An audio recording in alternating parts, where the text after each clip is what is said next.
Do you love your wife? Yes. Right? Prove it. Like, what's the metric? Give me the number that helps me know, right? Because when you met her, you didn't love her, right? True. Now you love her, right? Tell me the day the love happened. It's an impossible question, right? But it's not that it doesn't exist, it's that it's much easier to prove over time, right? So all leadership is the same thing. It's about transition. So if you were to go to the gym, right? It's like exercise, right?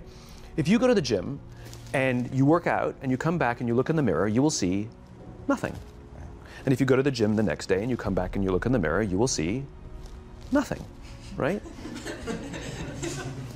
So clearly there's no results, can't be measured, it must not be effective.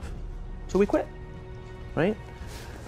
Or if you fundamentally believe that this is the right course of action and you stick with it, like in a relationship, I bought her flowers and I wished her happy birthday, and she doesn't love me. Clearly I'll give up.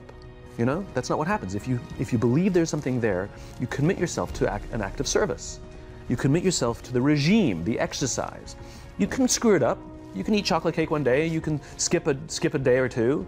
You know, it allows for that. But if you stick with it consistently, I'm not exactly sure what day, but I know you'll start getting into shape. I know it. And the same with the relationship. It's not about the events. It's not about intensity.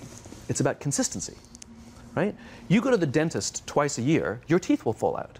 You have to brush your teeth every day for 2 minutes. What does brushing your teeth twice a day for 2 minutes do? Nothing. Unless you do it every day, twice a day for 2 minutes.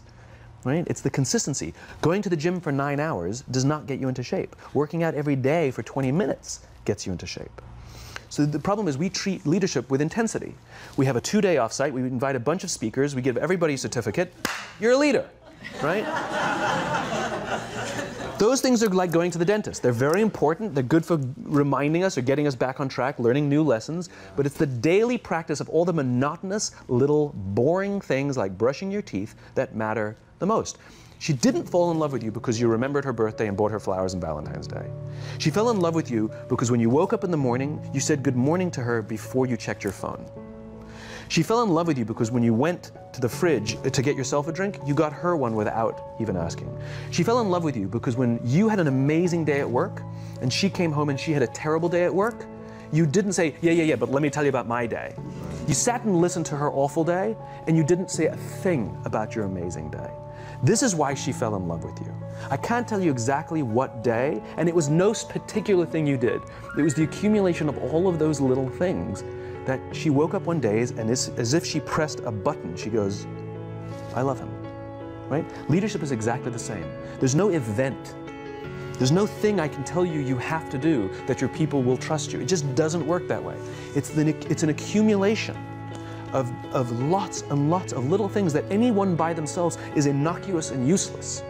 Literally, pointless by themselves. People will look at little things that are good leadership practices and say, that won't work, and you're absolutely right. But if you do it consistently, and you do it in combination with lots of other little things, like saying good morning to someone, that looking them in the eye. My friend George, who's a 3-star general in the Marine Corps, he says his test for leadership, and I love this, he goes, his test for a good leader is if you ask somebody how their day is going, you actually care about the answer. Right? The number of times we're walking to a meeting, we're rushing, we go, how are you? Not good, I gotta get to you later, I'm late for a meeting. Right. If you ask the question, you were standing there and you were listening to the answer. It's those little innocuous things that you do over and over and over and over that people will say, I love my job. Not I like my job. I like my job means, yeah, the challenge is great, they pay me well, I like the people. I love my job means, I don't want to work anywhere else. I don't care how much somebody else is willing to pay me. I'm devoted to the people here, and I care desperately about the people here as if they were my family. In business, we have colleagues and coworkers. In the military, they have brothers and sisters. That's how they think of each other, right? If you really have a strong corporate culture, the people will think of each other like brothers and sisters. It's like a family, right? No, brothers and sisters. Deep love. Fight, but the love doesn't go away, right? Bicker, the love doesn't go away. And I'll fight with my sister, but if you threaten my sister, you're gonna have to deal with me. Right. Right? We'll fight internally, we'll bicker with each other, but nobody's gonna hurt each other, and if anything from the outside shows up, you're looking at a unified front. brothers and sisters. Now, how do you create brothers and sisters out of strangers? Common beliefs, common values, you know? Parents, in other words, executives who care about their children's success, who care to raise their children, teach them skills, discipline them when necessary, help them build their self-confidence so that they can go on and achieve something more than you could have ever imagined achieving for yourself. That's leadership. An absolute love and devotion for the people who've committed their lives to this enterprise. It's a human thing. So just as you know how your body feels after a good workout, and you know how your body feels after a big greasy meal, you know that one is good for you and one is not, despite what it may taste like. And that's the problem with short-term gains, right? They feel really good in the short term. So we're highly trained social animals. We're highly adapted social animals. We can feel social awkwardness, and we can feel when things are going well. You can sense it. You say you have this sense of laughter, around the office. Like we don't walk around with blinders. We're like I said, we're made to do this. That's why we can assess if somebody's trustworthy or not. That's why we keep our walls and we're like, oh, yeah, his results are great, but I wouldn't trust him, right? As opposed to letting down your be like, I trust her for anything. I trust her with my kids, my money, anything, So we're highly attuned animals, and so we're good at sensing it. But I will say there is a caveat to your metric of laughter, which is a decent one, is that scale breaks things. Right? In human beings. As I said before, we're not made for populations bigger than about 150-ish. It's called Dunbar's number. Robin Dunbar, a professor from Cambridge University, theorized that we cannot maintain more than about 150 close relationships. And the way he defined a close relationship is, if you're at a bar with a bunch of friends and somebody comes in, would you ask that person to join you or not? And it's about 150 that we would ask them to come join us. And if you think about the reason, that actually makes perfect sense, which is there's two limiting factors. One is time. If you only gave 2 minutes to every person you know, you'd make no close friends. And the other one is memory. You just can't remember everybody. And so this is where leadership becomes very, very interesting. Because if you have a company that has a lot of people, 5, 6, 7, 800 people, 1,000, 2,000, 5,000 people, clearly you can't know everyone. And clearly as a CEO, like, I care about every single one of my people. You don't even know. Some of the people you work for are who work for you are bastards. You don't care about them, right? So it's a nonsense statement, right? But what you can say is, I desperately care about the people whose names I know and whose faces I recognize. And I care desperately about my leadership, and I instill in them every day that I will give them the tools, and I will take care of them with one purpose and one purpose only, that they will take care of the people in their charge.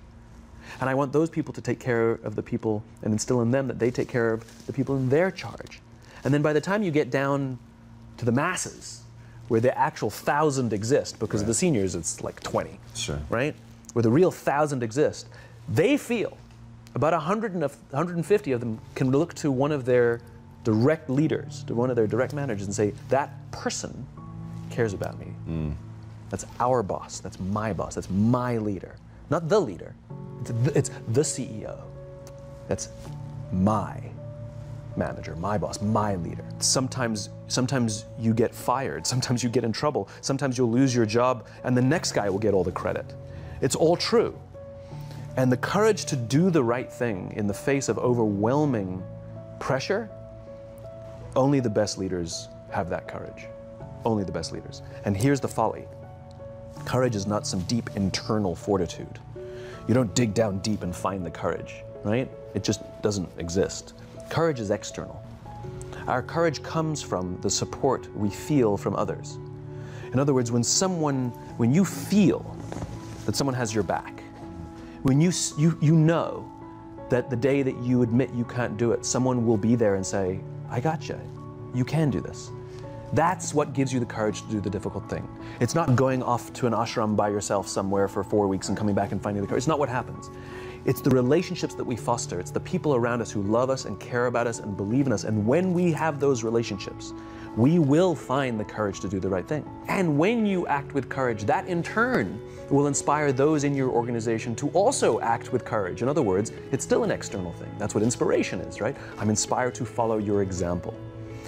But those relationships that we foster over the course of a lifetime will not only make us into the leaders we need to be and hope we can be, but they'll often save your life. They'll save you from depression, they'll save you from giving up, they'll save you from any matter of, negative feelings about your own capabilities, your own future, when someone just says, I love you.